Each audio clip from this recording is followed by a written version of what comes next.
Hey guys, hey, thanks for joining today. Today it's going to be the second part to our discussion, that we started yesterday. And today I want to kind of, go into emotional deprivation disorder. And this is part 2 of yesterday. I talked about, in a video, is a man really incapable of loving, or is it simply narcissism? So this is going to tie in, with emotional deprivation disorder, but let's just go ahead and kind of jump right into it, okay?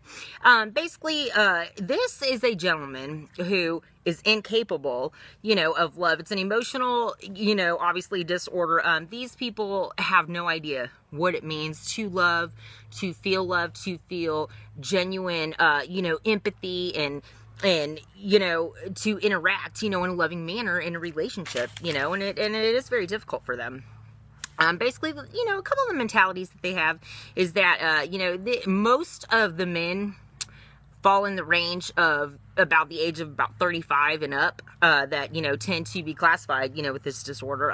Basically, it's like they're still single, they have a history of horrible breakups, and they tend to have a very large Rolodex of women, and they may claim this Rolodex is empty, but we know good and well it's not. But basically, they are resigned to stop chasing this foreign concept to them, which is love.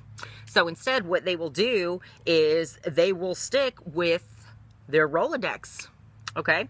It's kind of funny. I thought it was, but anyway. All right. Okay. Second part, what is emotional deprivation disorder? Basically, it's the inability to form mature, loving relationships with others. This also not only affects them, but it also affects, their family, their friends, things like that. It's difficulty to form, these type of relationships. However, these men do still want, to be with someone, and they want that, attachment and things like that. They want to end up with someone, but there's a few reasons kind of holding them back, which we're going to get into. Basically, like I said, it's a difficulty connecting with others. It's an inability to sustain a relationship in a healthy manner on their own. So basically, and what I mean by that is, unless they have a checklist, I'm supposed to do this, this, this, and this, they don't know how to have a relationship, okay? And a lot of this, it's problematic, and it does hinder them, from moving forward in any type of relationship with anyone. And a lot of this, a couple of the common causes tend to stem from childhood, which we had also discussed, in an earlier video, which kind of ties me in. That's kind of why I do these like this, but anyhow, causes of emotional deprivation disorder. The most common, cause here is the negative responses, in childhood. The negative experiences, and I'm mostly talking about, with the primary caregivers. And this was also discussed too. It correlates directly with, the attachment theory bonds, and especially the fearful avoidant or the dismissive avoidant, like I said, which is the worst kind. Basically, it's negative experiences, reinforced, throughout childhood. Like perhaps the child was shunned, or the child was punished, for, wanting to talk about their feelings, or emotions. So then, as I stated then, the child would then associate emotions and love with being bad, so it kind of stops you a little bit there. But basically, like I said, it's very much tied into the fact that, a lot of this is on the paternal side. So emotionally unavailable men, basically he in turn becomes his father. So like I said, this is an ongoing cycle. It's not something that can be changed overnight. I can't stress this enough. In turn, neglect from caregivers and the right type of attachment forms in childhood, the right bond, the right way to, kind of interact in a healthy, genuine, empathetic, loving manner. This directly affects the child, the man now, in adulthood. And, that is very sad. But the main thing here that we have to understand is that, this type of neglect, especially from the caregivers, this hinders emotional maturity in adulthood. So these men, to me, it's not necessarily that they can't love, it's that they don't know how. Okay? And that's very, very sad. That's very, very sad. So moving forward, another cause is also being ignored or rejected. early on in life. Maybe someone that had, kind of like I said, the ugly duckling syndrome, maybe they just felt, ugly, or, they weren't real popular, things like that. They often feel isolated by others. And a vast majority of this also, is experienced by the gentleman's own family members, which is horrible, but this is not to be confused with the difference between an emotionally unavailable father and the withholding, unloving mother. Those are two totally separate things, but together, both components tie together, it creates severe emotional impairment in the child, later on in life, and that's terrible. Okay, so basically repercussions here are just the emotional development is hindered, it's stalling. So the person never really moves forward in that department. The negative experiences, it makes them feel unwanted. It makes them feel undervalued, that, that they're isolated, that the mentality is they feel incapable of being loved. Okay. And a third thing here is, constant criticism, and verbal abuse, which I discuss as well also. When when you're constantly putting someone down, it's kind of like that old saying, the hard stuff, the bad stuff's easier to believe. After you hear something for so long, it kind of sinks in. You do kind of, start to believe it, and that's terrible, especially if it is coming by family members. So a tip here, basically, that people need to realize is that someone's emotions, growing up from birth on, are most sensitive during childhood years. Okay, so this criticism and this beating down, what this does is that this impacts their self-esteem, their self-worth. It alienates these children, these men, at a very young age. And I just said earlier too, that, about the age of 5 or 6, a child's essential building blocks for, what type of person they are, who they are as the person, right? The difference between right and wrong, conscious, having a conscience and things like that is built by the age of 5 or 6. So this is a very, very critical time. And, from birth on, these are when the attachment bonds are formed, so it's really, really kind of like, what do you do? But basically the idea here is that, they have no experience in any type of, loving gestures from family members or friends. They have no concept, of love to bring bring forward into adult life. And this in and of itself is heartbreaking. And I've also, not stereotyping, statistically speaking, I've noticed, habitual prison incarceration periods also tend to have a lot of these traits here. So, I'm not going to say it's a direct correlation, but, the evidence, it's kind of hard to ignore, okay? But signs of an emotional deprivation disorder are, there's no feeling or pleasure, in social interactions. It's kind of like, these people kind of tend to be loners. They're not going to just jump up and initiate, social interactions on their own, so people are going to constantly have to, come to them and say, hey, do you want to go do this? You want to, whatever, so on and so forth. These people tend to find activities that don't really require a lot of, social interactions, maybe kind of like reclusive or, introverted hobbies, things like that.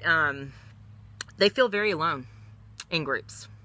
And this, I really truly believe that this is because the ridicule and the judgment and, all of these negative experiences that they've had, as a child, this kind of, factors in, because once they're in a group setting, they are opening themselves wide open to have, this kind of ridicule and judgment come back on them. And these men, they don't want to experience that again. They've already went through that, 1, 2, 3, 4 times in their life. Why do they want to experience that again? So in a way, you can't really blame them, but, moving on, when they have to be, excuse me, in a group, they do feel very isolated and they feel uncomfortable and they do feel alone. The next one we're going to go to is insecurity. These men tend to be very self-critical. They have a very, very low negative perception of themselves. And this is a big hindrance, and it stops them from, pursuing and continuing on romantic, relationships or, involvement, with someone. A lot of times it's the mentality that they feel like they're not good enough. Although they will never explicitly say that, they feel this, you know, and that kind of ties into, you know, them still being, you know, single in the fact that they feel like nobody in the world is going to like them. So they feel, you know, unwanted, they feel unloved, they feel alone, they feel inadequate, they feel, you know, unrealistic, they have unrealistic low opinions of themselves. And they will never tell you that, but they know that. You know, some of these people, you know, more often than not tend to be people pleasers. You know, basically it's low self-esteem, low value. You know, they have this fear that someone will leave them, that these people will leave them, kind of thing. You know, and this also ties into the romantic grief cycle, which is what we're going into next. And what this is this is the mentality. Okay, A, they want to be with someone. Okay, B, someone comes along. Okay, cool, right?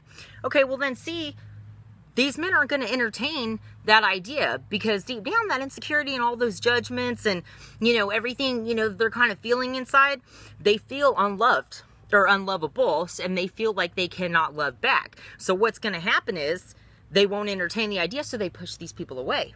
Okay? Then they start feeling, oh, okay, well, wow, you know, I wish I had someone, and then someone comes along, you know, boom, rinse and repeat, the cycle ensues, okay? And that sucks, that's no good. You know, basically, they are very suspicious of romantic gestures and advances. They feel like there's always some kind of ulterior motive. You know, suspicion causes them to further isolate themselves. They are resigned to their own fate, and in their minds, that's the fact that they're going to be single forever. You know, so instead of dealing with their issues, you know, the mentality that these men have is they're going to accept the fact that they're incapable of love, and that they're going to settle, you know, for a Rolodex of, you know, I didn't want to say it, ratchet bitches, instead of, you know, maybe someone that is worthwhile. And that's sad, you know. But basically, the only thing I can say is if they do feel this way, attempt to find the root cause of the problem, okay, and start there, you know, and remember that this is a belief.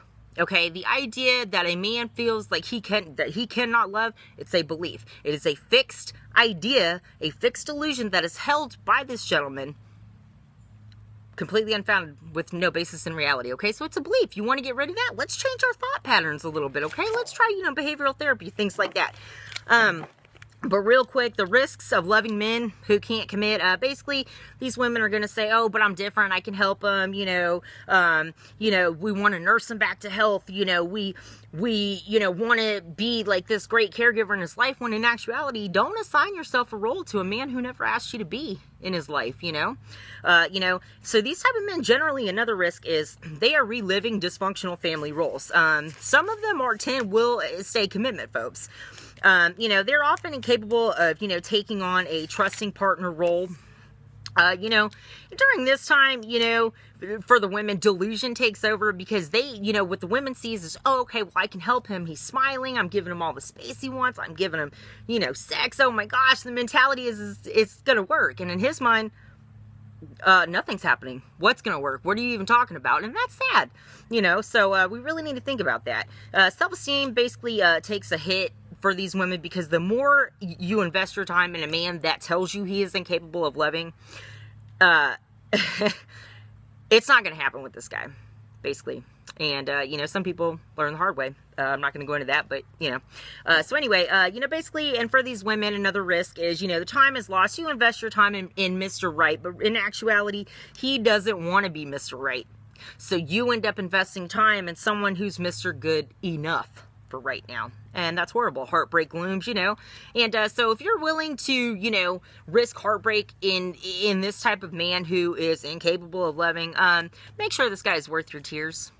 Okay, you know, wishful thinking, you can wish in one hand and, you know, hope in another, see which one fills up faster. I don't know, you know, but basically, don't stay and become bitter and resentful. You know, basically, the reason why a lot of these men are the commitment phobes is that the biggest thing is fear. They fear they're going to lose their freedom. They fear, you know, one partner forever. It's a loss of space. They fear being burned again. You know, so they, once again, put up those emotional walls. They fence off love. And, you know, sometimes the man who cannot commit suffers the greatest loss, because it comes down to, even if he does meet the one, he's still afraid.